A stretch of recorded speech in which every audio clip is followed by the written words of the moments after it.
Dune, the building of a dynasty. The planet Arrakis, known as Dune.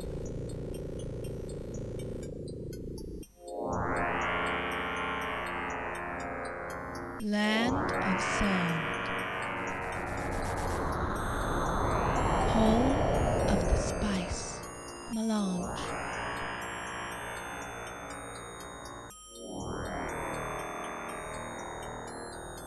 The spice controls the empire.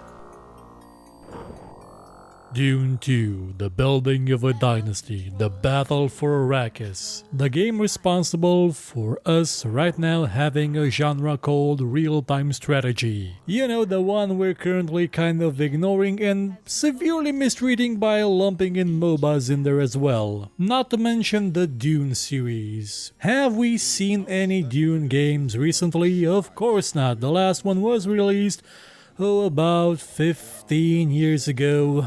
And since then, we've only had silence and the bajillion Star Wars games. So how did Dune 2 come about? How did the idea of a real-time strategy game just appear suddenly out of thin air? Well, it didn't appear out of thin air. There are a couple of reasons why Dune 2 is what it is. The first one, of course, is the Dune series of books. Most of them, the couple of first ones especially, are great.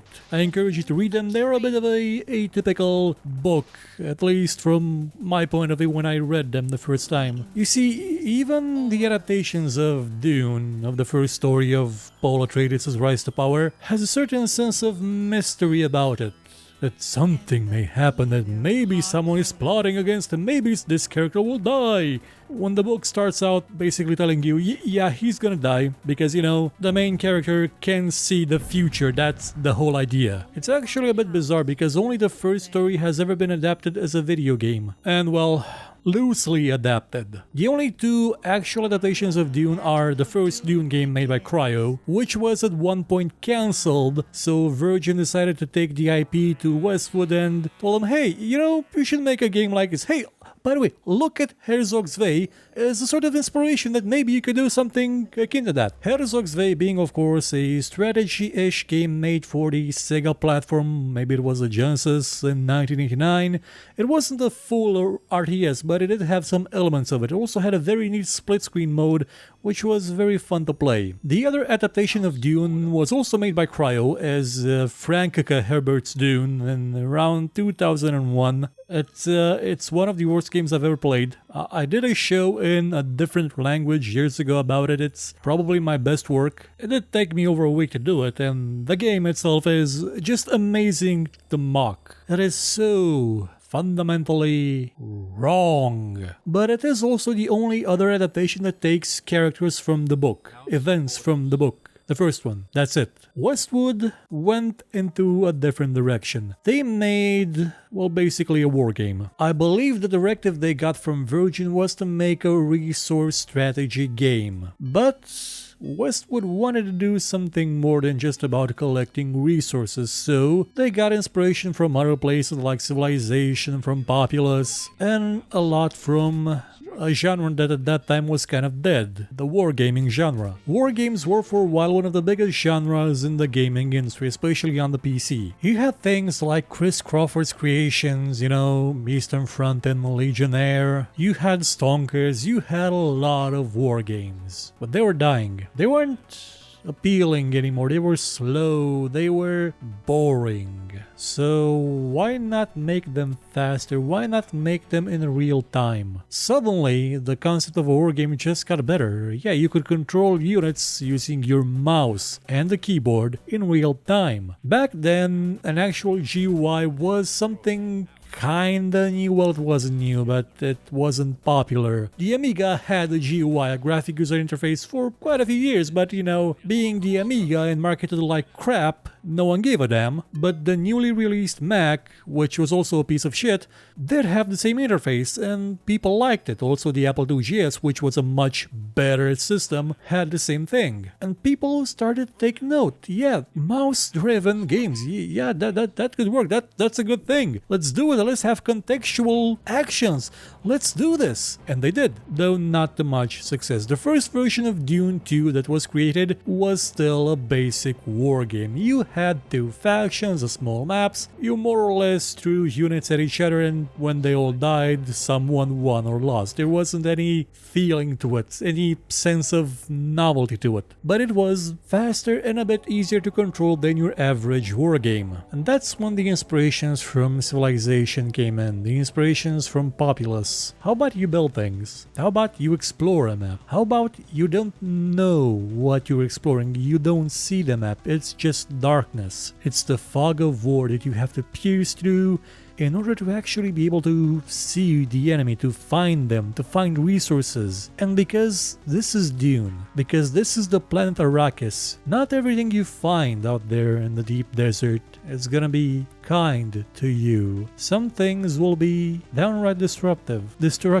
nefarious, and bring about your doom. Thus came the great Shai Hulud, the Maker, blessed be his passing. Sandworms that roam through the desert and would devour all your stuff. They would eat your units, they would swallow up your harvesters, your tanks, everything you had. Unless, of course, you were an Atreides and you went far long enough in your campaign in order to actually get in touch with the Fremen and say, hey, we cool? Yeah, we cool. And you were cool. The other factions, however, yeah, they were kind of screwed if a Shai Hulud would just pop up in the middle of a battle, because they would eat the army. And that's something few other games have actually managed to do. Even the ones that Westwood made later on. Few of them would have that kind of a threat. Yeah, Red Alert and Command & Conquer would sometimes have neutral creatures like an alligator, maybe a monkey, something that would attack one or two of your units, but not something that was actually dangerous. Well, yeah, Red Alert 2 had an expansion with time travel that added 3 Rexes, but that's a whole other matter. But you didn't have something that big, something that hard to kill, something that wasn't just placed there because it's a key focus of that story mission. No, something that was integrated into the environment. And that's what made Dune 2 so distinct. I mean, besides the fact that it was a proto, well, not a proto, it was the template. It was the template of the real-time strategy genre. This is on what Command & Conquer was built upon. This is the game to which Blizzard owes its entire existence. An easy-to-understand control, maps that were fun to explore, dangerous, exhilarating even, and the ability to actually build things, to actually increase the size of your army visibly, to create a base that you would expand, that you would defend, that you would see evolve over time, and then, you know, finish the mission, go to a new map, repeat the process with more units, with more buildings, as you progress through the 3 campaigns. The campaigns of the Atreides, the Harkonnen, and the inserted fanfiction-y faction, the Ordos. Like I said, Westwood never actually adapted the plot of Dune, they adapted it. They adapted the setting, not the plot. And for the most part, it worked out well. The story was simple, it had okay cinematics, simple ones reminiscent of the Eye of the Beholder series, which was also made by Westwood, and it had at the time the music of a fresh-faced new composer called Frank Herbert, the man who would become synonymous with video game music, with Hell March, with Red Alert, with Command & Conquer, and with absolutely awesome combat music. All in all, Dune 2 was more than just the sum of its parts. You got an experience that revolutionized things. It made people realize that, yeah, this is a kind of game we want, a kind of game we would gladly pay money for, a kind of game we would like to see made again and again and again. And so it was over the course of about 20, well, almost 25 years, I'd say. The RTS genre kind of went off a cliff around 2007-ish, when MOBA started to crop up, and of course around that time the industry was in that phase, you know, of screw PCs, the hell with PC gaming, let them all die, the Xbox will rule all. The industry has grown out of it, currently with console sales reaching an all-time low, so the RTS is slowly climbing back up. And of course we do have StarCraft, which kind of dominates all, but that's a whole other matter. So Dune 2, how did it play? Not like you're seeing on the background. On the background I use a mod of the game called Dune Dynasty because it just makes it easier to play. How so? Well, I can switch to a higher resolution and just zoom in on the map to see what everything is a lot better, and that there is a right click function that actually uses contextual commands. Dune 2 did not have contextual commands. You had to press A for attack and then select the target, you had to press M to move and then select the target. This one just makes everything a lot easier, like it should have been in the first place, but hey, no, it should have been like that in the first place, but they didn't do it like that in the first place, which is kind of sad. This mod also adds extra factions that you can play in a skirmish mode, which was not available in the original. And while it is still playable with the initial way it was designed to be, this method is a lot better. The rest of the game, however, is completely intact. So here's the million-dollar question: is it still fun to play? One of the founders of Blizzard recently said that they won't be remaking, remastering, relaunching Warcraft 1 because it's not fun anymore. And having played Warcraft 1 actually recently, yeah, it's not fun anymore. Mostly because of the controls and the AI. Also because the game was quite simplistic, even compared to Dune. The differences between the three factions of Dune were actually a lot bigger than the ones you see in Warcraft with just two factions. Also, you had more interesting mechanics. You had the build mechanic, which did not allow you to build things on just solid rock. You had to build some concrete slabs and then put a building over them, because otherwise you'd be building something without a foundation. It would slowly sink back into, well, not a desert, but it would crumble, it would erode. Also, you couldn't build on sand because, you know, sand and worms, sandworms. You also had the starport, which had variable cost units, you had carryalls, we had a lot of options. You had a whole lot of, you had even like a proto super weapon thing. I believe the RTS had missiles, which they would launch from time to time and blow you up. It had a lot of variety, and it still does, and it's still kind of fun. It is slow, like the building of the concrete slabs tends to be a bit slow at first until you get the upgrade that just builds 4 of them at once, but at its basis it is still fun because the way you gather resources, you run around the map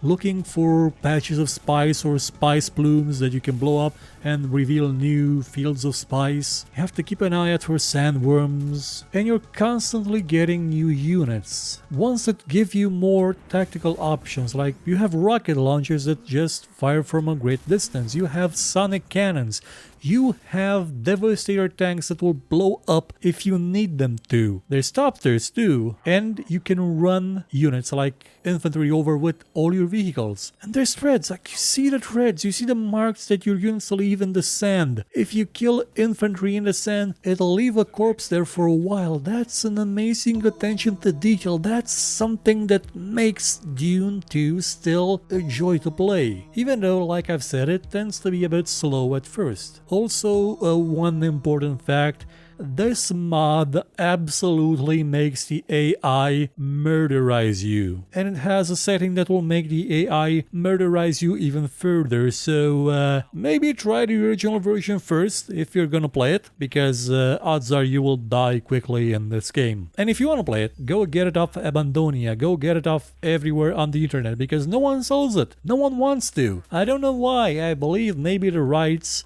are a bit, well, they're kind of, how shall I put this? EA owned the rights for some of the Dune games, Virgin probably owns the others, the estate of Frank Herbert probably has some stake in them still, so get it off the internet. Like I've said, I don't think anyone will mind. And it's a game I do really encourage you to try out. You don't have to enjoy it, you don't have to sit through the whole of it, just try it and see how the first RTS game looked, how simple it was in it, how charming, how almost palpable, immersive its world could be. That simple desert, those sandworms, those units, and of course that music. Oh, and can't forget the voices as well. Like in this game, you would be told that enemies are coming from the north, which is the game knows where the enemies are coming from. Wow, that blew my mind back then. But then again, sound blew my mind back then as well because I didn't have a video card for a very long time. So yeah, Dune 2. The Building of a Dynasty, The Battle for Arrakis. A game so good that Westwood would remake it one day as Dune 2000. Would John restate this in full motion video? And then there was the 3D game Emperor Battle for Dune, which was an okay RTS. Can't really remember much about it other than that.